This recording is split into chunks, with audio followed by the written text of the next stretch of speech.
BPSP farmers producer company Alanda. मैं doctor Shyam गोलो फिर से एक बार आपका इस ट्रेनिंग सेशन में स्वागत करता हूं। मैं आशा करता हूं कि आप सभी लोग स्वस्थ हैं और आप अपने साथ अपने परिवार का यानी घर का परिवार और एमसीएल परिवार दोनों का ख्याल रख रहे हैं। मैं ये भी उम्मीद करता हूं कि आप सभी लोग 1 घंटा बहुत अच्छी एक्सरसाइज कर रहे हो, अपने हार्ट अपने लंग को मजबूत कर रहे हो और अपनी इम्यूनिटी को बढ़ा रहे हो। तो चलिए शुरुआत करते हैं आज के टॉपिक से। दोस्तों, हमारे भारत में दुनिया की 18% आबादी रहती है। बहुत जल्दी हम चाइना को भी पीछे छोड़ दुनिया की सबसे बड़े आबादी वाले देश बनने वाले हैं दोस्तों। लेकिन इसके कंपैरिजन में अगर हम लोग जमीन की बात करें तो हमारे पास सिर्फ 2.4% इतनी ही जमीन पूरी दुनिया की है। तो दोस्तों, इसीलिए इस जमीन को समझना बहुत जरूरी है, क्योंकि इतने सारे आबादी, इतने सारे लोगों को अगर पेट पालना है तो उस तरह से हमें इस जमीन का महत्तम, मैक्सिमम और जितना ऑप्टिमम हो सके उतना उपयोग करना बहुत जरूरी है। और इसीलिए इस जमीन को समझना, अच्छी तरह से समझना जरूरी है। लेकिन सबसे अच्छी बात तो यह है, इस कुदरत ने, इस धरती माँ ने इतनी मेहरबानी हमारे ऊपर की है कि आज हमारे पास जैसी जमीन है, अगर उसे हम अच्छी तरह से, बहुत बेहतर अगर उसका उपयोग करें, सही उसका उपयोग करें, तो हम एग्रीकल्चर और ऐसे कई सारे सेक्टर में दुनिया का फिर से नेतृत्व कर सकते हैं। तो चलिए शुरुआत करते हैं, समझते हैं आज के टॉपिक के बारे में। दोस्तों, हमारे देश में जितनी भी जमीन है, उस जमीन की लगभग 43% इतनी जमीन ये मैदाने हैं। लगभग 30% जमीन के ऊपर है पहाड़, पर्वत, और 27% जमीन है प्लेटू यानी पठार के ऊपर। आज जानेंगे हम इस पठार के बारे में। दोस्तों, हमने देखा कि जमीन जो मैदान होती है वो एक समतल, प्लेन ऐसा भाग होता है जो समुद्र के जो लेवल है उससे बहुत ज्यादा ऊंचाई पे नहीं होता, प्लेन ऐसे होता है। और हमने देखा पर्वत, पर्वत तो जमीन की, जो समुद्र की जो लेवल है उससे कहीं ऊपर उठ के ऐसे पर्वत होते हैं, और उनका जो टॉप होता है वो ऐसे पॉइंटेड होता है। अब इन दोनों का कॉम्बिनेशन अगर कुछ है तो इन दोनों का कॉम्बिनेशन है पठार, यानी पठार प्लेन भी है और पठार पर्वत भी है। हाँ दोस्तों, जो पर्वत की तरह जमीन से उठता है लेकिन उसके ऊपर पॉइंटेड टॉप नहीं होता, तो होता है मैदान। ऐसे जमीन को, ऐसे भूप्रदेश को हम कहते हैं पठार। हमारे देश में लगभग 27% ऐसी जमीन है जिसे टेबल लैंड, हाईलैंड ऐसे भी कह सकते हैं। दोस्तों, इस प्लेटू के, इस पठार के कई सारे वर्गीकरण, कई सारे प्रकार हम लोग कर सकते हैं। किस तरह से ये पठार बनते हैं, कौन सी भौगोलिक रचना में ये पठार होते हैं, इसके अनुसार इनका वर्गीकरण होता है। तो सबसे पहले देखते हैं पहला वर्गीकरण, जो है बेसिस के, इसके बेसिस पे कि किस तरह से इस पठार की उत्पत्ति होती है। तो सबसे पहले है वोल्केनिक, यानी ज्वालामुखी से बनने वाले पठार। दोस्तों, हमारी इस पृथ्वी के अंदर बहुत सेंटर में अगर आप देखोगे तो 50,000 डिग्री से भी ज्यादा इतना टेम्परेचर होता है, और इतने बहुत ज्यादा तापमान में ये सभी जो पत्थर होते हैं ये द्रवरूप अवस्था में होते हैं। तो जब भी हमारी इस पृथ्वी के ऊपर कोई भी दरार होती है, या इस पृथ्वी जिस टेक्टोनिक प्लेट से बनी हुई है उन दोनों के बीच में मूवमेंट होती है और जरा सी जगह मिलती है, तो ये जो पिघले हुए जो पत्थर हैं ये बाहर आते हैं, जिन्हें हम कहते हैं लावा, जिन्हें हम कहते हैं मैग्नम। और जैसे ये लावा बाहर आता है तो जैसे ही टेम्परेचर कम होता जाता है तो धीरे धीरे फिर से ये रूपांतरित होते हैं पत्थरों में, और ऐसे ही बन सकता है पठार। भारत में और दुनिया में बहुत जगह पे ऐसे पठार बने हुए हैं। दूसरा जो प्रकार है वो है टेक्टोनिक प्लेटो। नाम ही जैसे बताता है कि जो भी पूरी पृथ्वी जिस प्लेट से बनी हुई है, हमने देखा कि ये दो प्लेट, इन दो प्लेटों के बीच में हमेशा कुछ ना कुछ मूवमेंट होती रहती है, घर्षण होता रहता है। और यही जो मूवमेंट है कि जिसके वजह से सिर्फ बनते हैं ये पहाड़, हिमालय बना है उससे, यही वो मूवमेंट है जिससे बन सकता है मैदान, और इसी मूवमेंट के कारण बन सकता है ये पठार भी। और ऐसे पठार हमारे देश में भी है और पूरी दुनिया में भी है।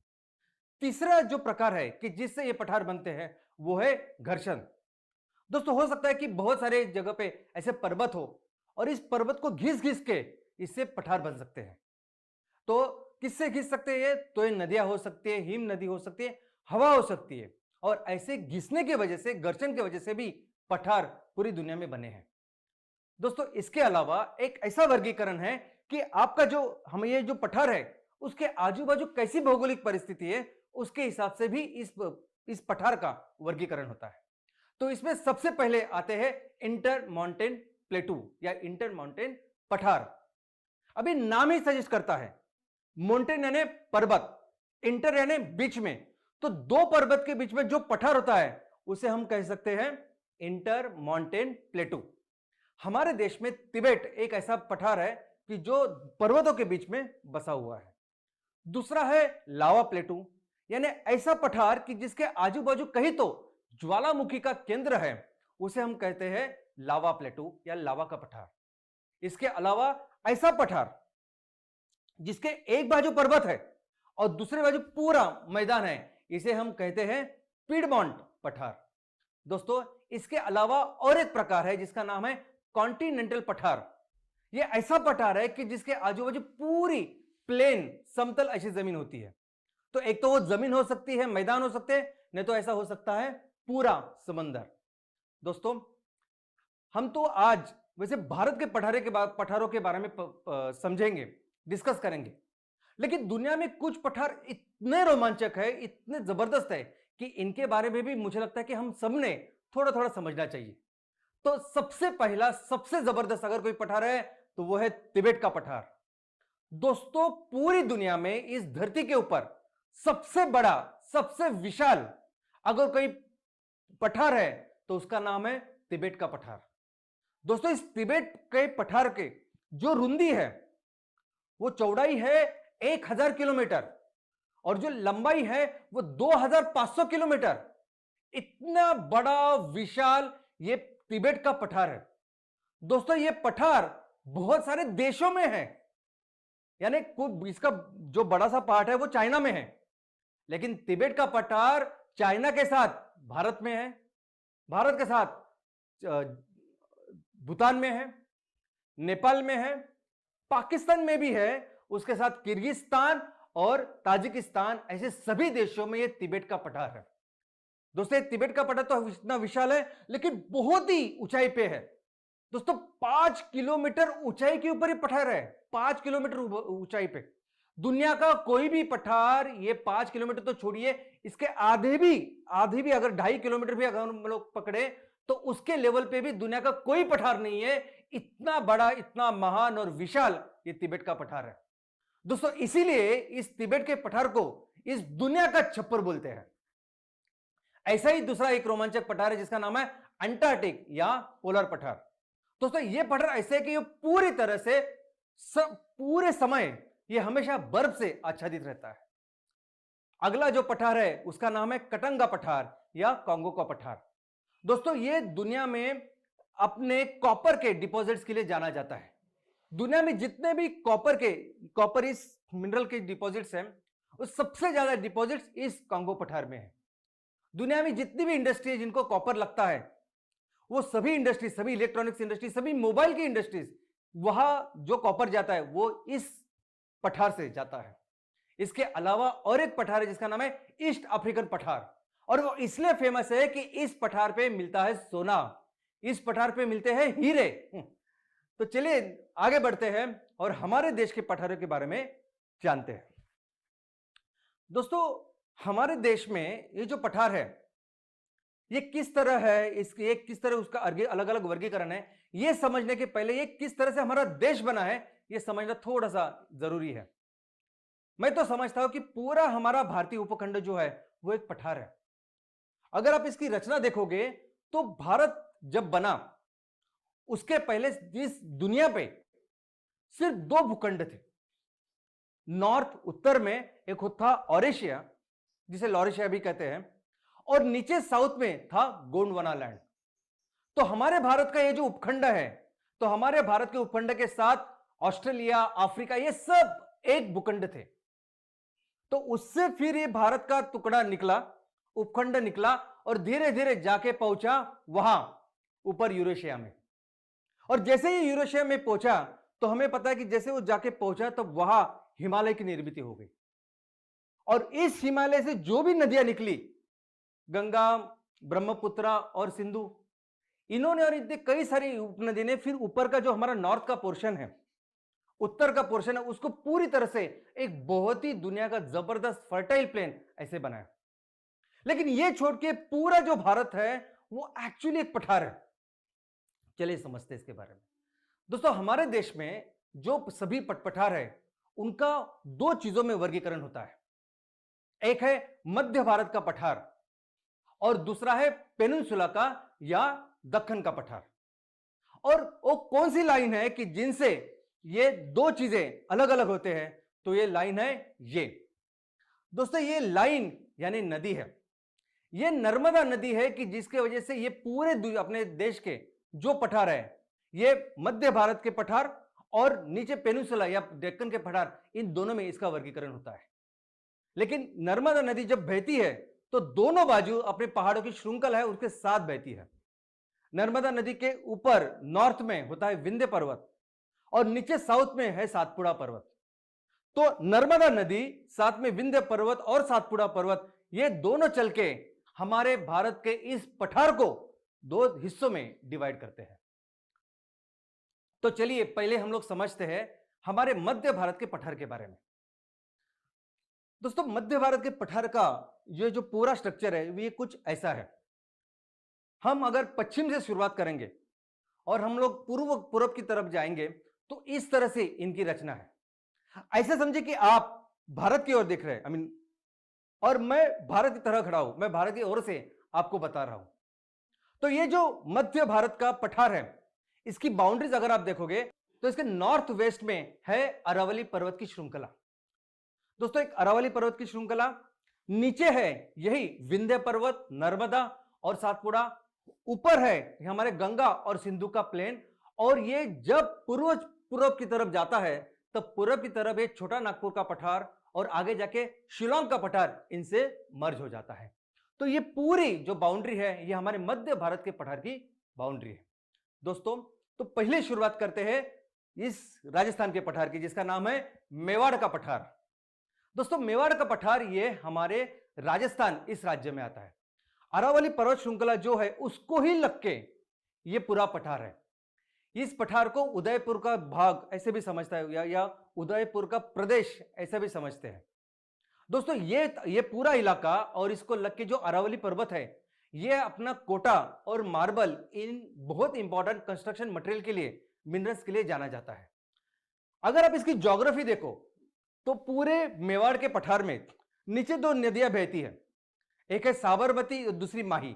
ये दो नदियां बह के जाती है खंबात के खाड़ी में। लेकिन सबसे ज्यादा प्रदेश जो कोई नदी अगर पार करती है उस नदी का नाम है चंबल। दोस्तों चंबल की एक नदी है जो यमुना की उपनदी है। ये पूरा प्रदेश चल के ये नदी यमुना को जाके मिलती है।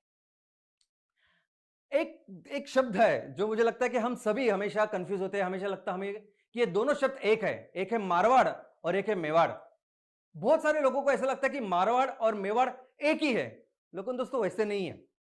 ये अरावली पर्वत जो है उसके वेस्ट में पश्चिम की ओर है मारवाड़ और उसकी पूर्व की ओर है मेवाड़। मारवाड़ इस शब्द का अगर आप अर्थ देखोगे तो मारू यानी डेजर्ट, मारू यानी रेगिस्तान और वाड़ यानी प्रदेश। तो रेगिस्तान वाला प्रदेश यानी मारवाड़, जो जिसे हम जोधपुर रीजन या जोधपुर प्रदेश के नाम से भी जानते हैं, और उसके ईस्ट में पूर्व की ओर है मेवाड़। तो दोनों में फिर कई सारे बाकी के डिफरेंसेस भी है। तो चले जाते हैं आगे के दूसरे पठार की ओर। दूसरा पठार जो पूर्व की है, जो मेवाड़ के पठार के पूर्व की ओर है, उसका नाम है मालवा पठार। दोस्तों ये मालवा पठार हमारे भारत के इतिहास में सबसे महत्वपूर्ण ऐसे पठार है। इसका एक बहुत रोमांचक ऐसा इतिहास है। दोस्तों हमारे पूरे भारत के इतिहास में, यानी प्राचीन भारत से लेके मध्ययुगीन भारत से लेके हमारे दिल्ली सल्तनत और उसके बाद है अंग्रेज, 1947 तक ये पूरा पठार एक पॉलिटिकली सबसे इंपॉर्टेंट ऐसे पठार था। हर राजा, हर सल्तनत, यहां तक के अंग्रेजों ने भी इस पठार को एक स्वतंत्र प्रदेश के अनुसार इसका एडमिनिस्ट्रेशन किया है। और इसका कारण यह है कि ये जो पठार है मालवा पठार, ये था एक राज्य और उस राज्य का नाम है अवंती। दोस्तों दुनिया में भारत में ऑफकोर्स, लेकिन पूरी दुनिया में सबसे समृद्ध राज्य में से एक है ये हमारा अवंती राज्य, जिसकी राजधानी है उज्जैन। दोस्तों उज्जैन और ये अवंती राज्य हमारे प्राचीन कालों में से व्यापार के लिए, संस्कृति के लिए, पढ़ाई लिखाई के लिए सबसे समृद्ध ऐसा प्रदेश है। यानी हमारा मोहनजोदड़ो और हड़प्पा, ये जो संस्कृति की शुरुआत हुई, ये हम सभी जानते हैं। उसके बाद दूसरे फेज में जो जो शहरें, नगर, राज्यों का निर्माण हुआ, उसमें आया ये अवंती राज्य। राजा नंद, उसके बाद विक्रमादित्य, उसके बाद चंद्रगुप्त मौर्य, उसके बाद गुप्ता, उसके बाद परमार, उसके बाद दिल्ली सल्तनत, सम्राट अशोक से लेके कई सारे जो भी साम्राज्य यहां हुए, जो भी सल्तनत यहां हुए, उन्होंने ख्याल रखा इस अवध की भूमि का, इस उज्जैन का। दोस्तों अंग्रेजों ने भी बहुत इंपॉर्टेंट इनका ख्याल रखा था और 1947 तक, हमारे आजादी तक, ये पूरा जो पठार है, ये पूरा जो अवंती का भाग है, अवंती का राज्य है, वो अपने आप में एक स्वतंत्र राज्य था। दोस्तों जैसा हम देखते हैं कि पॉलिटिकली ये बहुत इंपॉर्टेंट था। किसी भी राज्य ने हमेशा अपने साम्राज्य में इस अवंती के राज्य का ख्याल रखा। अंग्रेजों ने भी इसका ख्याल रखा, क्योंकि एक बहुत बड़ा सेंटर तो था ही, लेकिन ये एक बहुत महान ऐसा लर्निंग सेंटर था। मैं हमेशा कहता हूं कि दुनिया के सभी जितने भी विश्वविद्यालय थे वो भारत में थे, और उस सभी सेंटर्स में सबसे महत्वपूर्ण पढ़ाई का सेंटर अगर कुछ था, विद्यालय कुछ था, तो वो था उज्जैन। पूरी दुनिया में उज्जैन का नाम था। और ये उज्जैन कैसे बना? तो वहां के जो राजा थे, जो साम्राज्य थे, जो सल्तनतें थे, उन्होंने सबने इसको कंट्रीब्यूट किया है। लेकिन एक राजा, जिस राजा ने इस अवंती को, इस उज्जैन को दुनिया की सबसे बड़े विद्यालय बनाया, उस राजा का नाम था विक्रमादित्य। राजा विक्रमादित्य, जिसे चंद्रगुप्त टू ऐसे भी कहते हैं, यह वो राजा था जिसने अपने दरबार में हर विषय के जो विद्वान, हर विषय के जो पंडित है, उनको अपने दरबार में रखा, उनको जो चाहिए था वो दिया, और उनके कला को विकसित करने के लिए उसने बहुत ज्यादा मेहनत की। और यही कारण था कि इनके टाइम में थे कवि कालिदास, इनके टाइम में थे वराहमिहिर दुनिया के सबसे बड़े गणितज्ञ हैं। आज अभी रिसेंटली अमेरिका, यूरोप, बाकी के देश इनकी जो गणितीय चीज है उसको समझने लगे हैं। इनके पास थे ब्रह्मगुप्त दुनिया के सबसे बड़े एस्ट्रोनॉमी साइंटिस्ट में से है। उन्होंने जो कुछ चीजें बताई है, जो थियरीज उन्होंने तब बताई है, आज उस थियरी पे काम कर रही है नासा और बाकी के कई सारे लोग जो एस्ट्रोनॉमी में काम करते हैं। तो दोस्तों ये है संस्कृति इस अवध की और उज्जैन की। लेकिन मैं और एक बात बताऊं कि ये प्रदेश, ये अवंती, ये मालवा, ये हमारे पूरे भारत का एक बौद्धिक संपदा का केंद्र था, इंटेलेक्चुअल सेंटर ऑफ इंडिया। यानी समझ सकते हैं आप कि ये कितना इंपॉर्टेंट था पूरे भारत देश में। और ऑफ कोर्स सभी राज्यों ने मिलकर एक संस्कृति का ही निर्माण किया था कि ये पूरा प्रदेश, ये मालवा, ये उज्जैन, ये अवध, ये बहुत ही इंपॉर्टेंट ऐसा प्रदेश करके लोग इसको समझने लगे। लेकिन एक राजा जिसने इसके एकदम ऊंचाई तक लेके गए, उस राजा का नाम था राजा भोज। दोस्तों राजा भोज एक अद्भुत व्यक्ति थे। राजा भोज एक ऐसे व्यक्ति थे, ये इतने विद्वान थे कि वो philosophy, yoga, medicine, veterinary medicine, construction, town planning, architect, archery, यानी आप कोई भी चीज लीजिए उसमें वो पारंगत थे। और उन्होंने फिर इस अवंती का जो नाम है वो पूरे अपने चरण सीमा पर लेके गए। तो चलिए उसके बाद का जो पठार है, उस पठार का नाम है बुंदेलखंड पठार। बुंदेलखंड पठार आज की तारीख में ये मालवा पठार के पूर्व की ओर है, लक्के है, और ये यूपी और एमपी इन दोनों प्रदेश में आता है।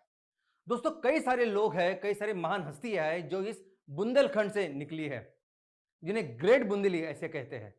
जिसमें है तुलसीदास, जिन्होंने रामचरितमानस लिखा, जिसमें थी रानी लक्ष्मीबाई, तात्या टोपे, जिसमें थे मेजर ध्यानचंद, और ऑफ कोर्स हमारे रजनीश ओशो, और ऐसे कई सारे महान व्यक्ति इस प्रदेश से निकले हैं। दोस्तों इसके बाद में जो लक्के पठार है उसका नाम है बाघेलखंड पठार। यह पठार भी उत्तर प्रदेश और मध्य प्रदेश इन दोनों में है। नेक्स्ट, और मुझे लगता है कि पूरे भारत में सबसे महत्वपूर्ण पठार अगर कोई है तो उसका नाम है छोटा नागपुर पठार। हां दोस्तों, ये छोटा नागपुर पठार, इसका नाम जो आया है, तो नागपुर ये जो नाम है, तो वहां जो पहले से लोग रहते थे नागवंशी, उनसे आया है नाम नागपुर। और छोटा करके एक छोटा सा गांव है, छोटा गांव जो रांची शहर के आउटस्कर्ट्स में है, तो इससे बना ये छोटा नागपुर पठार। दोस्तों, ये छोटा नागपुर पठार अगर आप इसका एरिया देखोगे तो आज की तारीख पे जितना ये पूरा झारखंड का राज्य जो है, झारखंड स्टेट जो है, वो पूरा झारखंड स्टेट इस छोटा नागपुर पठार के ऊपर है। लेकिन इसके अलावा झारखंड को लग के जो बाकी के राज्य भी हैं, जैसे बिहार है, बिहार है, पश्चिम बंगाल है, ओडिशा है, छत्तीसगढ़ है, इन सभी राज्यों में भी इस छोटे नागपुर पठार का एक्सटेंशन है। दोस्तों, इस छोटा नागपुर पठार के वहां लोकली लैंग्वेज में कई सारे जो वर्गीकरण है, रीजनल वर्गीकरण है, लेकिन ये बहुत ज्यादा इंपॉर्टेंट है भारत की इकोनॉमी के लिए। और इसका कारण यह है कि इसके बहुत सारे मिनरल रिसोर्सेस। दोस्तों, भारत में जितने भी मिनरल्स पाए जाते हैं उसमें सबसे रिच, सबसे ज्यादा मिनरल्स अगर कहीं मिलते हैं तो वह है छोटा नागपुर पठार। आज हम दुनिया में दूसरे स्थान पे है कि सबसे ज्यादा कोयला का निर्माण करने वाले, लेकिन सबसे ज्यादा कोयले के डिपॉजिट है इस छोटा नागपुर में। आयन यानी लोहा के भी सबसे ज्यादा जो खदानें हैं वो यहां इधर है। लेकिन उतना ही नहीं, कॉपर से लेके मैग्नीज से लेके जो भी आप बोलोगे मैक्सिमम इस प्रदेश में नजर आते हैं। लेकिन इसके अलावा इस प्रदेश का बहुत सारा इंपॉर्टेंस हमारे पर्यावरण के लिए भी है। दोस्तों, इस छोटा नागपुर पठार के ऊपर ट्रॉपिकल और सब ट्रॉपिकल ऐसे बहुत डेंस ऐसे जंगल हैं। भारत में जितने सबसे महत्वपूर्ण, सबसे डेंस, सबसे ज्यादा स्ट्रांग ऐसे जो जंगल है वो इसमें पाए जाते हैं। और यही कारण है कि हमारे भारत में जितने भी अभयारण्य हैं, मैक्सिमम अभयारण्य इस झारखंड या इस छोटा नागपुर पठार के ऊपर है। और इतना ही नहीं, भारत में सबसे ज्यादा संरक्षित वन, चाहे वो शेर के लिए हो सकते हैं, किसी दूसरे पक्षी के लिए, प्राणी के लिए हो सकते हैं, वो सभी कॉन्सेंट्रेटेड है इस छोटा नागपुर के ऊपर। दोस्तों, इसके बाद लग के जो आखिरी पठार है, इसका नाम है शिलांग पठार या मेघालय का पठार। जैसे नाम से ही हम लोग समझ सकते हैं कि ये जो पठार है ये मेघालय में है। और इस पठार के आजू बाजू कई सारे पर्वत हैं, गारो, खासो, जैंतिया, ऐसे सभी तरह के पर्वतों से ये घिरा है। तो चलिए समझते हैं, ये तो था मध्य भारत का पठार। अभी समझते हैं दक्कन का या पेनिनसुलर पठार। तो दोस्तों, इसकी जो बाउंड्रीज है, दक्कन के पठार की जो बाउंड्रीज है, वो आप देखोगे तो ऊपर नॉर्थ की ओर उत्तर दिशा में है विंध्या, नर्मदा, जो ऊपर की जो बाउंड्री है वो। नीचे अगर आप देखोगे तो राइट साइड में है पश्चिम घाटी और लेफ्ट में है पूर्व की घाटी। तो एक ट्रायंगल बनता है हमारी इस पेनिनसुला में, और इस पूरे ट्रायंगल में है हमारा दक्कन का पठार। अब इस दक्कन का पठार के भी अलग अलग डिविजन्स है, अलग अलग वर्गीकरण है। वो इसके बेसिस पे है कि किस देश में, किस राज्य में ये पठार आता है। तो अगर आप देखोगे तो इसमें महाराष्ट्र, कर्नाटक, तेलंगाना, ऐसे अलग अलग इसके नाम है। दंडकारण्य करके भी उनका एक नाम है। कुछ लोग बोलते हैं कि छोटा नागपुर का पठार जो है ये इसका ही एक एक्सटेंशन है। तो अलग अलग थियरीज है। तो चलिए समझते हैं इसके बारे में। तो सबसे पहले है महाराष्ट्र का पठार। दोस्तों, महाराष्ट्र में अगर आप देखोगे तो महाराष्ट्र में जो पश्चिम घाटी है, वेस्टर्न घाट, उसको लेके पूरा जो दूसरा इलाका, जो पूरब की ओर जाने वाला महाराष्ट्र का सब इलाका, वो पठार के ऊपर है। अब इसमें एक रोमांचक बात यह है कि ये जो लावा, बहुत सारा महाराष्ट्र और कर्नाटक का जो पठार है वो लावा की वजह से या ज्वालामुखी की वजह से बना है। तो इसके ऊपर जो लावा है, लावा क्या कर सकता है, तो दो चीज में लावा रह सकता है। एक तो लावा जमीन के बाहर आ सकता है और जमीन के ऊपर वो छाया रह सकता है। नहीं तो लावा क्या करता है कि फिर से जमीन के अंदर जो पर्वत या पत्थर होते हैं उसके अंदर चला जाता है।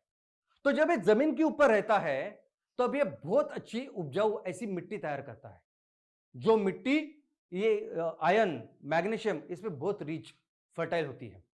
और ऐसी ही मिट्टी बनाई है महाराष्ट्र में और कर्नाटक में। दोस्तों इसके अलावा जब ये लावा अंदर पत्थरों के बीच में जाता है तब एक अच्छी खदान तैयार कर सकता है, कुछ अच्छे मिनरल्स हमें प्रदान कर सकता है। दूसरा जो इसका पठार है उसका नाम है कर्नाटक का पठार। तो कर्नाटक राज्य में जो पठार है उसके हिसाब से आता है और इसके दो अलग अलग भाग हो सकते हैं, एक है मालनाद और दूसरा है मैदान। तो मालनाद यानी कर्नाटक का वो पठार कि जिसमें थोड़े थोड़े ऊंचाइयां या पहाड़ है, और मैदान यानी वो पठार कि जो पूरी तरह से प्लेन है। इसके आगे बाद में है तेलंगाना का पठार जो इन दोनों को लग के है। दोस्तों अभी ये जो पठार है, ये जो डेक्कन का पठार है, ये पेनिनसुलर पठार है, इस पे बहुत ज्यादा नदियां भी है। एक बहुत इंपॉर्टेंट वैशिष्ट्य इसका यह है कि इस पठार के ऊपर बड़ी बड़ी लंबी लंबी नदियां हैं, ऐसी नदियां कि जिनकी कई सारी उपनदियां हैं, और इन्होंने मिलकर एक बहुत अच्छे बेसिन्स भी तैयार किए हैं। अभी ये जो डेक्कन की नदियां है, ये दो तरह का इनका वर्गीकरण है। एक तो वो नदियां जो पश्चिम की ओर बहती है और दूसरी वो नदियां जो पूरब की ओर बहती है। अब इसमें सबसे ज्यादा जो नदियां है वो पूरब की ओर जो बहती है वो नदियां है। और लेकिन सबसे स्पेशल बात यह है कि मैक्सिमम नदियां यानी पूरब की ओर बहे या पश्चिम की ओर, ये दोनों नदियां निकलती है वेस्टर्न घाटी से। तो चलिए पहले देखते हैं पूरब की ओर जाने वाली नदियां। तो पूरब की ओर जाने वाली नदियां अगर आप देखोगे तो ऊपर से अगर आप देखोगे तो ऊपर की नदी से दामोदर,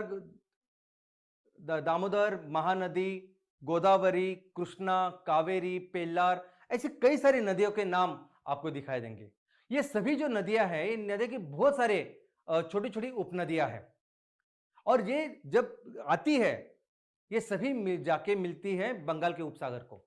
लेकिन एक बहुत लंबा ऐसा सफर ये तय करती है, और इस बहुत बड़े लंबे सफर में फिर क्या करते हैं कि आजू बाजू का जो प्रदेश है उसमें वो बेसिन तैयार करती है, एक उपजाऊ मिट्टी को डालती है, निर्माण करती है, और एक बहुत अच्छी उपजाऊ प्रदेश उसमें तैयार करती है।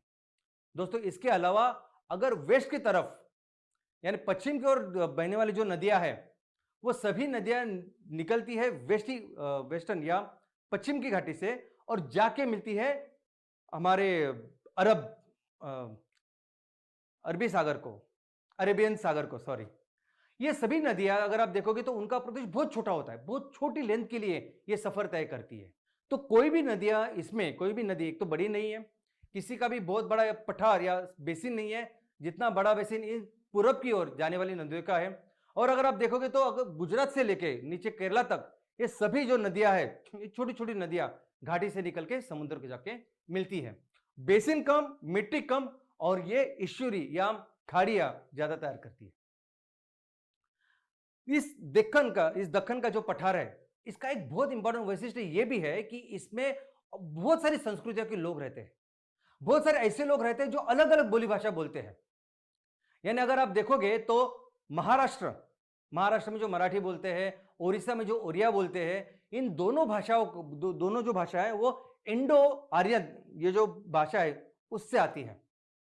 और अगर साउथ की भाषा में देखोगे तो तेलुगु, तमिल, कन्नड़ा, मलयालम, ये सभी जो भाषा है वो द्रविडियन या संस्कृत से आती है। और ऐसे अलग अलग तरह के लोग, अलग अलग कल्चर के लोग इस दक्कन पठार में रहते हैं। इस पठार का हमारे देश के लिए बहुत इंपॉर्टेंट महत्व है। देखते हैं सबसे पहले तो ऑफ कोर्स इकोनॉमी, अर्थव्यवस्था की बात करते हैं। दोस्तों अर्थव्यवस्था के लिए यह पठार बहुत ज्यादा जरूरी है, बहुत बहुत इंपॉर्टेंट है, क्योंकि कई सारे इंडस्ट्री को लगते हैं अलग अलग तरह के मिनरल्स है ना क्या। तो बिल्डिंग कंस्ट्रक्शन के लिए जो कोटा मार्बल हम लोग इस्तेमाल करते हैं वो भी मिनरल है। एनर्जी के लिए हम लोग जो कोयला इस्तेमाल करते हैं वो भी मिनरल है। ऑयल एंड गैस ये जो चीज हम लोग निकालते हैं, आई मीन जमीन से निकली हुई कोई भी चीज उसको मिनरल कहते हैं।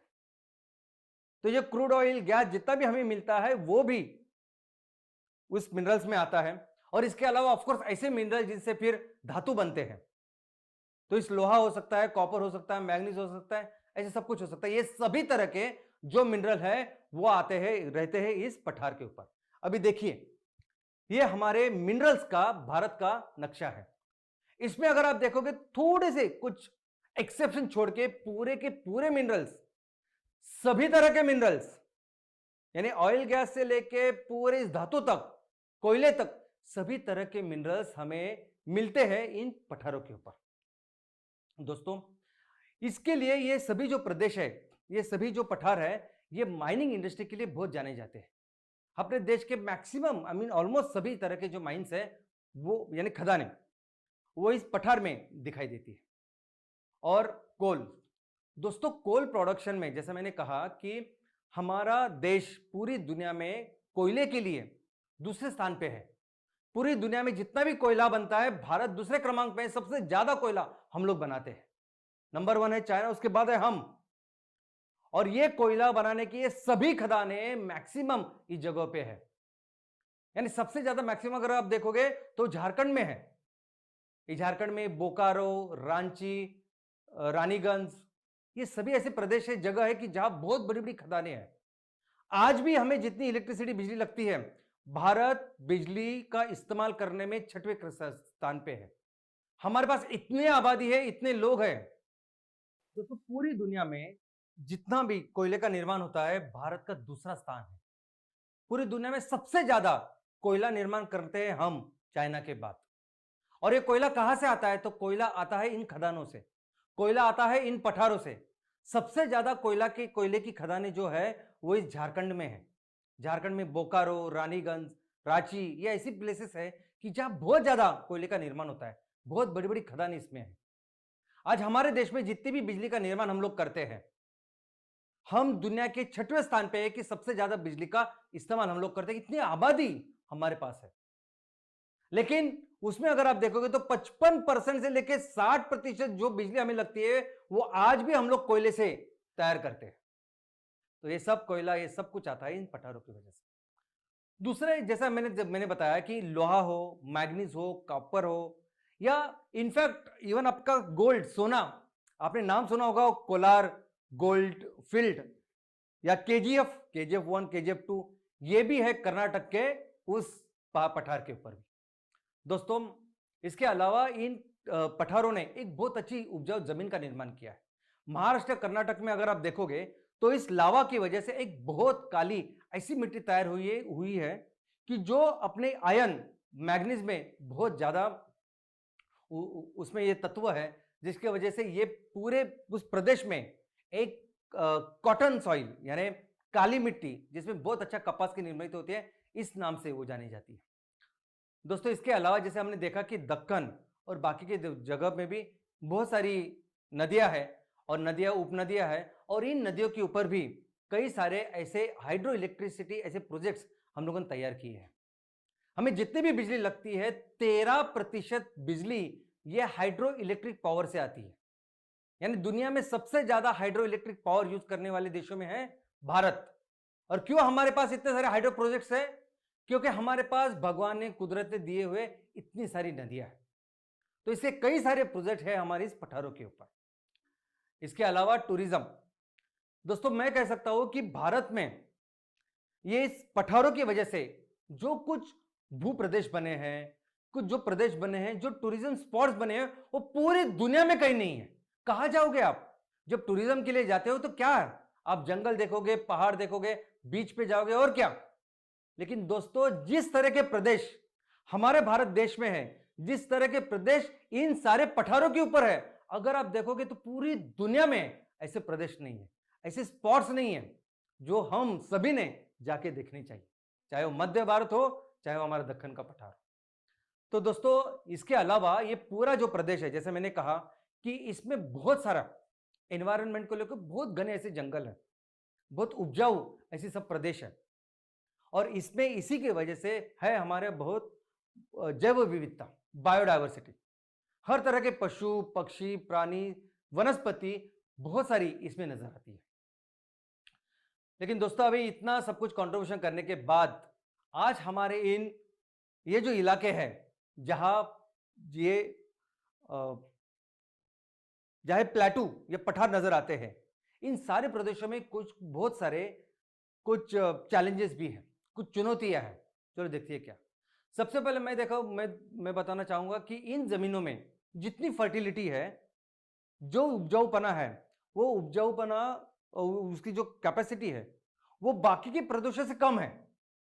यानी अगर आप इसी जमीन की अगर आप कंपैरिजन करोगे नॉर्थ के जो अपने प्लेन है, गंगा सिंधु का जो मैदान है, उसके साथ तो बहुत ही कम उपजाऊ या फर्टिलिटी ये प्रदेश है। इसका कारण यह है कि यहां बहुत ज्यादा मात्रा में पत्थर दिखाई देते हैं। यानी सॉइल या मिट्टी है, उसकी जो इंच है वो बहुत कम होती है। और वहां अगर आप जाओगे गंगा सिंधु के प्लेन में, तो बहुत घने ऐसी उसमें मिट्टी और बाकी की चीजें होती है, बहुत ज्यादा पानी ऐसी मिट्टी सोख के रखती है। और यही फिर पानी वहां उन प्रदेश में जो खेती होती है उनको मिलती है। लेकिन यहां अगर दक्कन का पठार, बाकी कुछ पठार अगर आप देखोगे, तो वहां मिट्टी बहुत कम है। तो इसीलिए पानी का होल्डिंग की जो कैपेसिटी है वो इसमें कम है, और इसीलिए वो फर्टिलिटी भी इनकी कम है। इसके अलावा अगर आप देखोगे तो ये जो प्रदेश है, इनमें बारिश कम होती है। पूरा पेनिनसुला का ये जो पूरे राज्य में फैला हुआ ये जो हमारा पठार है, उसमें बहुत कम वर्षा होती है। इसका कारण यह है कि ये जो वर्षा लेके, बारिश लेके आते हैं बादल, ये पहले हमारी इस पश्चिम घाटी में पूरा बरसते हैं, उनको वर्षा या बारिश देते हैं, और उसको छोड़ के जब वो आते हैं इस पठार के ऊपर, बहुत कम मॉइस्चर, बहुत कम बारिश इन बादलों में होती है। तो इसलिए ये पूरा जो प्रदेश है, इसमें रेनफॉल भी कम है। इसके अलावा ये दोनों चीजों की वजह से अगर आप देखोगे तो एग्रीकल्चर की जो उत्पादकता हमारे इस दक्कन के पठार या बाकी के पठारों में, वो बाकी के मैदानी प्रदेशों से कंपैरिजन में बहुत कम है। लेकिन मुझे लगता है कि इसका कंपैरिजन भी नहीं करना चाहिए। ओके, एक तो कम है, हम सभी जानते हैं, लेकिन जितना पोटेंशियल है, अगर कोई भी जमीन, अगर हम यही चीज कंपेयर करें किसी बाहर के देशों के साथ, इजराइल के साथ, बाकी कई सारे देशों के साथ, अमेरिका के साथ, यूरोप के साथ, उनके पास तो जो जमीन है उसमें तो कुछ भी नहीं है, कुछ भी तत्व नहीं है। फिर भी इजराइल क्या करता है हम देखते हैं। उसी हिसाब से अगर हमारे इस प्रदेश में भी जो पोटेंशियल है, जो करना चाहिए, क्या वो हम लोग करते हैं? तो नहीं। जितना पोटेंशियल में जितनी खेती होनी चाहिए, जितनी उत्पादकता होनी चाहिए, वो इसमें नहीं है।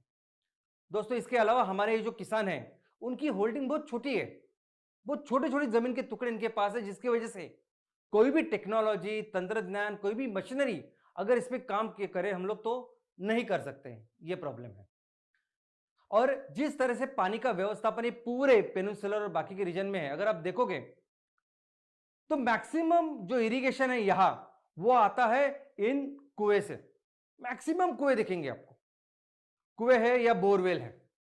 अभी हमारे इस दक्कन के पठार में किस तरह का भूस्तर रचना है, किस तरह से हमें करना चाहिए, चाहे वो दक्कन का पठार हो चाहे कोई भी हो, तो वहां के उस जमीन को लेके हमने पानी का व्यवस्थापन करना चाहिए, पानी का इरिगेशन करना चाहिए। वैसे तरह का पानी लेके हम लोगों ने हम किसान खेती के लिए या बाकी चीजों के लिए उसका इस्तेमाल करना चाहिए। लेकिन आज की तारीख में अगर आप देखोगे तो बहुत पानी ज्यादा हम लोग निकाल रहे हैं, चाहे चाहे वो बोरवेल हो, चाहे वो कुएं हो, इससे इतना ज्यादा पानी निकाल रहे हैं कि नीचे जो पानी का जो स्तर है जमीन के नीचे, वो बहुत ही नीचे गया, और ये बहुत दुख की बात है। इसके अलावा हर दिन जो बढ़ता रहा है, जो बढ़ता जा रहा है ग्लोबल वार्मिंग, उसकी वजह से तो ऐसे प्रदेश जिनके पास बहुत कम वर्षा होती है, वह अचानक से बाढ़ आती है। ऐसे प्रदेश जहां नॉर्मल जो वर्षा होती है, वहां सालों तक, 3-4 सालों तक हमेशा आपको फिर बहुत ज्यादा ऐसा सूखा दिखाई देगा।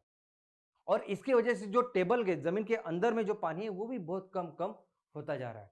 ग्लोबल वार्मिंग तो कितने सारे प्रकार, कितनी सारी चीजें, चाहे सॉइल हो, उत्पादकता हो, क्लाइमेट हो, हर चीजों के ऊपर असर हो रहा है इस क्लाइमेट ग्लोबल वार्मिंग का। दोस्तों, इसके अलावा एक बहुत ही इंपॉर्टेंट जो चुनौती हमारे सामने है, वो है आदिवासी ट्राइबल्स। दोस्तों, इन पहाड़ों में इन सभी तरह के जो अलग अलग पठार है, इनमें सबसे ज्यादा जो लोग रहते हैं, जो मूल निवासी अगर हम इनको बोल सकते हैं, वो है ट्राइबल्स, वो है आदिवासी। दोस्तों, आज इन आदिवासी की परिस्थिति बहुत ही ज्यादा खराब है। पूरे भारत में जितने भी आदिवासी अलग अलग क्षेत्र में रहते हैं, सबसे खराब परिस्थिति आज इनकी है। ये वो आदिवासी है कि जो सालों से, यानी हजारों सालों से यहां रहते हैं, और उनका आजू बाजू की जो पर्यावरण है, जो जंगल है, उनके साथ एक बहुत गहरा ऐसा रिश्ता है। उनकी सामाजिक व्यवस्था, उनकी आर्थिक व्यवस्था, सब कुछ इस जंगल को, इस पर्यावरण को लग के है। इनमें एक ऐसी मानसिकता होती है, एक ऐसा कल्चर इनमें होता है कि सबसे पहले वो कम्युनिटी का विचार करते हैं, खुद की फैमिली का नहीं। अगर आप देखोगे, अगर आप इनके बारे में पढ़ोगे तो आपको पता चलेगा कि आदिवासी लोग हमेशा एक कम्युनिटी में, जैसे झुंड बोलते हैं ना, तो उसमें रहते हैं, उनका ही विचार करते हैं, खुद के फैमिली का नहीं। और उससे भी ज्यादा विचार करते हैं वो अपने आजू बाजू के जंगल का। और उनकी पूरी तरह से जो सामाजिक, आर्थिक, सभी तरह की जो आज अभी तक की जो व्यवस्था है, एक बहुत ही अच्छे संतुलन में है।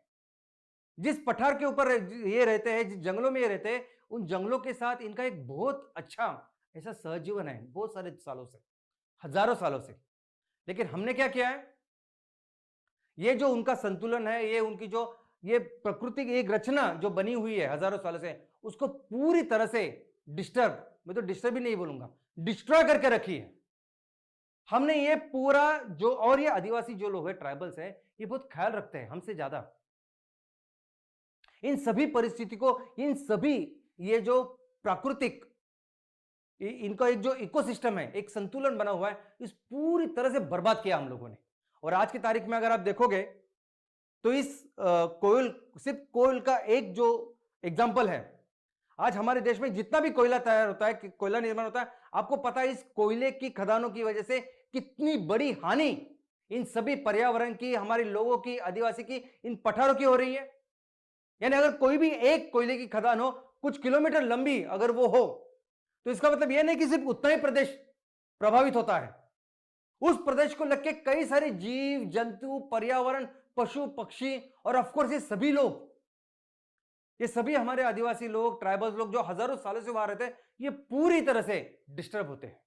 दोस्तों आज जैसा मैंने कहा कि ये सभी जो प्रदेश है वो बहुत रिच है, वो उसमें बहुत ज्यादा ऐसे मिनरल्स वगैरह पाए जाते हैं, इसलिए हर जगह अगर आप देखोगे ना, तो हर जगह आपको ये कुछ ना कुछ औद्योगिक एक्टिविटी दिखाई देगी।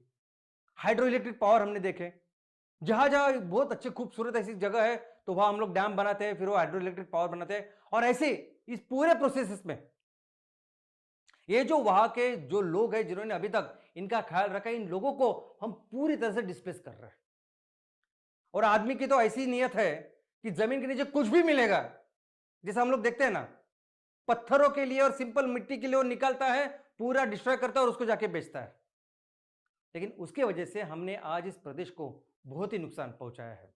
और अगर मैं पर्यावरण की बात करूं तो पर्यावरण को इतनी हानि इस खदानों की वजह से होती है, माइनिंग की वजह से होती है, जो हम शायद फिर से कभी उसको ले नहीं पाएंगे, चुका नहीं पाएंगे। तो क्या है सॉल्यूशन, क्या क्या कर सकते हैं इसके बारे में? तो दोस्तों जरूरी है ये औद्योगिक विकास, सामाजिक विकास, जिस तरह से आबादी बढ़ रही है, जिस तरह से टेक्नोलॉजी बढ़ रही है, हमें बहुत चीजों की जरूरत लगती है, ये मिनरल्स की जरूरत लगती है। लेकिन किस तरह इनका उपयोग होना चाहिए, किस तरह इनको निकलना, इसका इस्तेमाल होना चाहिए, ये होना चाहिए, ये पूरा जो प्रकृति का एक संतुलन है उसका ख्याल रखें। ये हमारे धरती माँ ने, इस पर्यावरण ने एक इतने करोड़ों सालों से सबका ख्याल रखा है ना, ये जो संतुलन बनाए रखा है, इस संतुलन का ऑफकोर्स पहला हमने उसके बारे में सोचना चाहिए। कोई भी विकास इस संतुलन को छोड़ के बिल्कुल नहीं होना चाहिए, तभी हम सस्टेनेबल डेवलपमेंट कर पाएंगे। कोई भी चीज, कोई भी इंडस्ट्री अगर आप चला रहे हो, कोई भी चीज अगर आप कर रहे हो, तो आप में ये ख्याल रखना पड़ेगा कि वहां के रहने वाले लोग, वहां की जो जनसंपदा, वहां का एनवायरनमेंट, इसका ख्याल हम लोग पहले रखें। दूसरा, ये जो लोकल्स वहां के लोग हैं, अगर कुछ चीज भी कर रहे हैं हमारे, उनके हमेशा के लिए जो जो परमानेंट उनकी जो रोजी रोटी है, उनका जो उनके जो एम्प्लॉयमेंट है, इनकम है, उसका ख्याल रखना पड़ेगा ना। ये बहुत सारी केंद्र की राज्य की ऐसी सारी योजनाएं आती है, कुछ काम होता है औद्योगिक, तो थोड़ा उसी टाइम पे उनको एम्प्लॉयमेंट मिलता है, बाद में नहीं मिलता। ये नहीं होना चाहिए। जो जहां तक वाटर मैनेजमेंट की बात है, तो दोस्तों पानी एक बहुत इंपॉर्टेंट रिसोर्स है, और हमें कुदरत ने इतना दिया है, वो काफी है। जो भी चीजें आपको लगती है ना, हमें लगती है, चाहे वो खुद का डोमेस्टिक यूज हो, एग्रीकल्चर हो, इंडस्ट्री हो, हमें पर्याप्त पानी इस कुदरत ने दिया है। लेकिन उसका इस्तेमाल कैसे करें, उसका नियोजन कैसे करें, उसका कंजर्वेशन कैसे करें, यह हमें सोचना चाहिए। दोस्तों इसके अलावा जो खेती हम लोग करते हैं, तो खेती भी हर प्रदेश में अलग अलग तरह की हो सकती है। मेवाड़ के प्लाटू में हम लोग जो खेती करेंगे वो हम लोग तेलंगाना के प्लाटू में नहीं कर सकते। हर एक की अपनी एक स्थानिक परिस्थिति है, जमीन है, हवा है, क्लाइमेट है। तो उस तरह से इस एग्रीकल्चर प्रैक्टिसेस करनी चाहिए। हमें जितने पानी इस उस खेती के लिए लगता है, उस पानी का नियोजन भी हम लोगों ने करना चाहिए। और दोस्तों ऑफ कोर्स बहुत इंपॉर्टेंट रोल है इसमें लोगों का। लोगों ने पार्टिसिपेट करना चाहिए, लोगों ने इसमें आने चाहिए और लोगों ने काम करना चाहिए। लोग जब तक नहीं आएंगे तब तक कई सारे ऐसी चीज है जो सिर्फ योजना, कोई भी बाहर का अधिकारी अगर आपको लगता है कि आके करेगा, कोई बाहर की कंपनी आके करेगी, कोई सरकार आके करेगी, तो ऐसा नहीं होगा। हमारे गांव के लिए, हमारे इस प्रदेश के लिए लोगों ने आके अगर कंट्रीब्यूट किया तो हम लोग ये कर सकते हैं। और इसके लिए डिसेंट्रलाइज अप्रोच चाहिए। यानी बहुत बार क्या होता है कि ऐसे कुछ प्रदेश का अगर कुछ उसको डेवलप करना है या कुछ लोगों के लिए कुछ काम करना है, कुछ योजना बनानी है, तो क्या होता है कि कोई केंद्र सरकार, राज्य सरकार वो पूरे सारे इलाके के लिए, प्रदेश के लिए वो एक योजना बनाती है।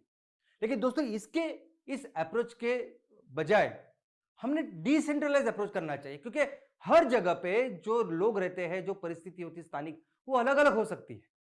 प्रॉब्लम्स अलग हो सकते हैं, सॉल्यूशन अलग हो सकते हैं, बाकी रिसोर्सेस अलग हो सकते हैं। तो उस तरह से डिसेंट्रलाइज वे में ये सब काम होना चाहिए। और इस सभी चीजों में एमसीएल की जो भूमिका है वो बहुत ही ज्यादा महत्वपूर्ण है। दोस्तों एमसीएल कोई भी ऐसा काम नहीं कर रहा है जो आपने कभी तक देखा नहीं, सुना नहीं, या लोग कोई करते नहीं। यानी जो भी प्रॉब्लम आज हमने ये यहां देखे, जो डिस्कस किए, बताए, इसके सॉल्यूशन तो मुझे लगता है सभी लोग जानते हैं। सभी लोग जानते हैं कि पानी का व्यवस्थापन करना चाहिए, पेड़ लगाने चाहिए, ऐसा होना चाहिए, वैसा, सब लोग जानते हैं। अगर आप कोई डिस्कशन रखेंगे तो सब लोग आके बोल सकते हैं कि नहीं ये होना चाहिए, वो होना चाहिए। तो लोग जानते हैं क्या करना है। यहां तक कि बहुत सारे लोग हमारे आजू बाजू एग्जाम्पल ऐसे ना कि खुद करते हैं। कोई सरकार का सपोर्ट, कोई गवर्नमेंट का कुछ यंत्रणा, यहां के वहां के कोई लोग आता है ज्यादा नहीं, पूरी जिंदगी सालों साल मेहनत करते हैं और अपने गांव को, अपने प्रदेश को समृद्ध बनाते हैं। ऐसे कई सारे एग्जाम्पल अपने साथ में है, अपने आजू बाजू है। कितने सारे एग्जाम्पल मैं हमेशा देता हूं, आज भी दे सकता हूं। तो एमसीएल क्या कर रही है? तो एमसीएल बेसिकली ऐसी ही चीजों के लिए एक तैयार कर रही है, एक मंच। एमसीएल बेसिकली एक मंच तैयार कर रही है, एक प्लेटफॉर्म तैयार कर रही है कि जिस प्लेटफॉर्म के ऊपर हम सब लोग इकट्ठा आए और ये सब सिंपल जो सॉल्यूशन है, जो काम है हमारी इस धरती के लिए, हमारे इस गांव के लिए, किसानों के लिए, वो करे। बस इतना ही ये महत्वपूर्ण जो भूमिका है वो एमसीएल की है। एमसीएल का अगर आप देखोगे तो एमसीएल की स्थापना ही हुई है इस पृथ्वी को बचाने के लिए। हमें मिलकर इस पर्यावरण को बचाना है, धरती मां को बचाना है, इसीलिए हमने इस एमसीएल की स्थापना की है। E for ecosystem conservation, environment conservation.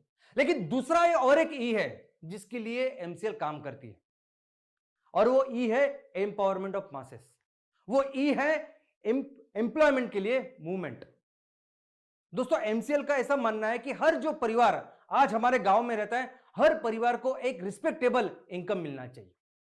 और इनकम ऐसा नहीं मिलना जैसे आप देखते हैं कि वहां मिनरल्स है, बहुत खदानें करते हो, आप टेम्पररी उनको नौकरियां देते हो, और उसके बाद तो कई सारे लोग इनको आज भी बॉन्डेड लेबर करके चले लेके जाते हैं।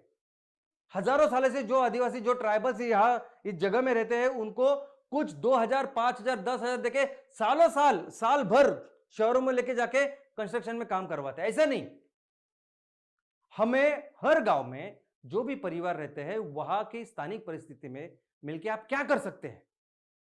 आज एमसीएल में जो अलग अलग बिजनेस के क्षेत्र है, यानी अगर आप किसान हो, आपके पास ऐसी पड़ी हुई बंजर जमीन है तो आप घास उगाओ। किसान हो, कुछ करो तो ऑर्गेनिक फार्मिंग करो, वो हम लोग खरीदेंगे। अगर आपके पास जमीन ही नहीं है तो आप कुछ पशुपालन करो, एनिमल हस्बेंड्री करो। कुछ चीज अगर आपको आती है, हैंडीक्राफ्ट, हस्तकला, तो ऐसी चीज तैयार करके तो जिसको हम बेच पाए। और हमारा एक ही मकसद है इन सब चीजों के, हर घर में एक अच्छा इनकम होना चाहिए। और दोस्तों जहां तक इस कोल की बात है, कोल सबसे बड़ा दुश्मन इस पूरे धरती का है। पूरी दुनिया में अगर आप देखोगे तो सबसे ज्यादा जो ग्लोबल वार्मिंग हो रही है वो इस कोल की वजह से, कोयले की वजह से हो रही है। और आज हम भी, भारत सबसे ज्यादा, दुनिया में सबसे ज्यादा कोल का निर्माण करने वाला और उसको उपयोग करने वाला देश है। लेकिन जरूरी नहीं कि उस कोल के लिए, उस कोयले के लिए हम इस जमीन को पूरी तरह से तहस नहस करके उसके अंदर से वो कोयला निकालें।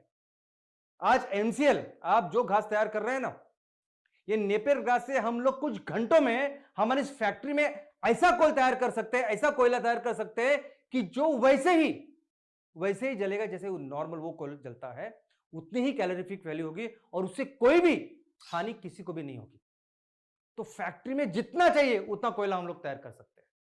उसके अलावा अगर आप कहते हैं कि अगर आपकी जमीन में ज्यादा मिट्टी नहीं है, ज्यादा उपजाऊ नहीं है, कोई जरूरत नहीं।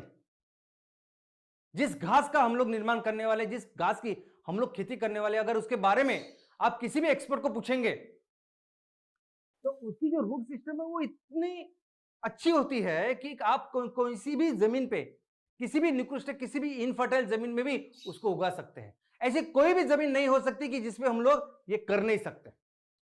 तो जो मैक्सिमम जमीन है हमारे गांव में, हमारे प्रदेश में, उसमें हम लोग ये उत्पादन ले सकते हैं। और दोस्तों, इसमें ये करने का सबसे अच्छा प्रोजेक्ट अगर हमारे पूरे बिजनेस मॉडल में, पूरे परिवार में अगर कुछ है तो वह है एमसीएल विलेज प्रोजेक्ट। दोस्तों, इस सभी चीजों का समाधान है एमसीएल विलेज प्रोजेक्ट। अगर आपके ग्राम पंचायत में 2000, 3000, 5000 एकड़ जमीन है तो समझिए कि 5000 जो एकड़ जमीन है हम सबकी है। 5000 एकड़ जमीन है, हम कितने रहते हैं? 5000 लोग, 8000 लोग, सबकी जमीन है, सब मिलके बिजनेस करते हैं। ऐसा बिजनेस करते हैं कि 1 इंच जमीन भी नहीं बचनी चाहिए। अगर आपके पास कुछ नहीं तो एमसीएल है ना, वो लाके देने के लिए, इनपुट्स लाके देने के लिए। लेकिन ऐसी कौन सी चीज है जो हम लोग मार्केट में बेच सकते हैं? अभी तो कितने सारी चीजों को हमने, उसके ऑप्शंस आज हमारे सामने हैं। इस दुनिया को बचाने के लिए सिर्फ फ्यूल ही नहीं, लेकिन ये पेट्रोकेमिकल प्रोडक्ट्स या ऑर्गेनिक फार्मिंग और उसके फूड प्रोडक्ट्स, कितने सारी चीजें आज हम लोग अपने गांव में तैयार कर सकते हैं। तो अगर आप पहाड़ों में भी हो, किसी जंगल में हो, तो कोई ना कोई ऐसी चीज है। इनफैक्ट बहुत सारे ऑप्शंस आज हमारे देश में हो सकते हैं और एमसीएल विलेज प्रोजेक्ट ये सब कुछ मुमकिन कर सकता है। वहां उस गांव में ये जो परिस्थिति बदलने में मदद करता है और यही मकसद है एमवीपी का। एमवीपी का ऑब्जेक्टिव है कि हर घर में अच्छा इनकम मिलना चाहिए, सस्टेनेबल इनकम मिलना चाहिए, हमेशा के लिए इनकम मिलना चाहिए। तो अगर 5000 परिवार रहता है ना, तो 5000 परिवार में क्या कर सकते हैं आप? अगर आप आदिवासी हो, अगर दलित हो, अगर आप कुछ भी हो, जमीन नहीं है, कुछ नहीं, तो क्या कर सकते हैं आप? तो उसके हिसाब से हम लोग वस्तु या सेवा का निर्माण करके उसको बेचेंगे। और आज तो ऐसी वस्तु के बारे में हम लोग काम कर रहे हैं जो पूरी दुनिया को बचाने का काम करेंगे। मैं हमेशा बोलता हूं कि जैसे कोरोना है और कोरोना के लिए लस निर्माण का काम हम लोग कर रहे हैं, वैसे ही ये काम है और महत्वपूर्ण भूमिका है इस एमपीओ की। आपको क्या लगता है किस लिए हम लोगों ने एमसीएल प्रोड्यूसर ऑर्गेनाइजेशन को स्थापना की है? कोई इकोनॉमिक बेनिफिट नहीं है, कोई प्रॉफिट नहीं होने वाला। ये जो एमपीओ ऑर्गेनाइजेशन है जिसमें अभी आप 5-10 इसे डायरेक्टर्स है, कोई किसी को बहुत ज्यादा प्रॉफिट नहीं मिलेगा। उस एमपीओ में जितने मेंबर है, जितने परिवार है, उनके लिए काम करेंगे, उनके लिए सबसे ज्यादा इनकम कैसे मिलेगा उसके लिए काम करेंगे। लेकिन ऑर्गेनाइजेशन अगर आप देखोगे एमपीओ, तो वो किसी प्रॉफिट के लिए, बिजनेस के लिए नहीं बनाया है। वो इसीलिए बनाया है कि एक अच्छे मकसद के लिए हम सभी लोग इकट्ठा हो। एक मकसद, एक ऑब्जेक्टिव, एक विजन और मिशन हम अपने गांव के लिए, प्रदेश के लिए बनाए और जिसके लिए सभी लोग मिलके उसके लिए काम करें। और बस यही एक उद्देश्य है इस एमसीएल प्रोड्यूसर ऑर्गेनाइजेशन का, इस एमपीओ का। और दोस्तों, ये वो देश है कि जिस देश में अगर आप देखोगे तो हमारे पूर्वजों ने इतनी मेहनत करी, यही जो संसाधन है, यही जो चीजें थी, यही सब कुछ था, लेकिन यहां हमारे पूर्वजों ने ऐसे महान राज्यों का निर्माण किया है, ऐसे महान देश का निर्माण किया है कि जिसकी कीर्ति, जिसकी समृद्धि पूरी दुनिया में जानी जाती है। और यही वो समृद्धि थी, यही वो चीज थी कि जिसको देख के पूरे बाहर के लोग, ये अंग्रेज हो, पोर्चुगीज हो, डच, कोई भी हो, मुगल से लेके सभी लोग आया करते थे। यही जगहों पे, ये डेक्कन के पठार हो या मध्य भारत के पठार हो। और दोस्तों, आज भी वो संसाधन है, आज भी वो रिसोर्सेस है और आज भी हम लोग सब मिलके वो काम कर सकते हैं। बस जरूरत है एक होने की, जरूरत है एक होके एक अच्छे मकसद के साथ, पूरे फोकस के साथ बहुत मेहनत करने की। और अगर वो मेहनत करेंगे तो हम फिर से अपने देश को दुनिया की सबसे बड़ी इकोनॉमी बनाएंगे और वो करना है। धन्यवाद।